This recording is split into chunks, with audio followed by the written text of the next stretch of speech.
Period pain, ఈ painful periods ఉండే వాళ్ళకి ఈ పీరియడ్ పెయిన్ గురించి చాలా బాగా తెలుస్తుంది.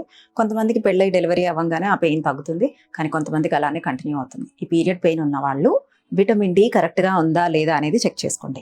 విటమిన్ డి తక్కువ ఉంటే ఎగ్స్ తినచ్చు, మష్రూమ్స్ని కట్ చేసి ఎండబెట్టి ఆ మష్రూమ్స్ని యూజ్ చేసినా మనకు కొంచెం విటమిన్ డి వస్తుంది. మరీ తక్కువ ఉండేవాళ్ళు మెడికేషన్ డాక్టర్ సహాయంతో తీసుకోవచ్చు. అండ్ ఇంకొకటి ఒమేగా 3. ఈ ఒమేగా 3 రిచ్ ఫుడ్స్ చాలా ఉంటాయి, సీడ్స్ అండ్ నట్స్లో ఉంటాయి. చక్కగా ఒమేగా 3 రిచ్ ఫుడ్స్ కన్జ్యూమ్ చేస్తూ ఉండాలి.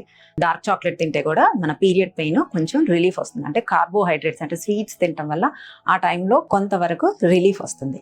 సో ఎవరికైతే బాగా ఎక్కువగా పెయిన్ కనుక ఉంటే వాళ్ళు కంపల్సరిగా కాఫీ, టీ అలవాటు ఉంటే కెఫిన్ సంబంధించినవన్నీ స్టాప్ చేయండి ఒక 3 months.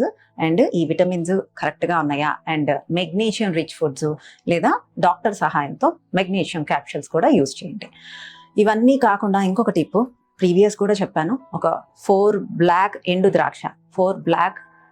ద్రాక్ష, ఒక చిటికెడు కుంకుమ పువ్వు నైటే నానబెట్టి పీరియడ్ అయిపోయిన తర్వాత 5th day నుంచి మళ్ళీ పీరియడ్ స్టార్ట్ అయ్యేదాకా ఎవ్రీ నైట్ నానబెట్టి పొద్దున్నే ఆ వాటర్లో నానబెట్టిన వాటర్తో సహా అవి నమిలి మింగేసేయండి. ఇలా చేయడం వల్ల కూడా పీరియడ్ పెయిన్లో చాలా రిలీఫ్ వస్తుంది.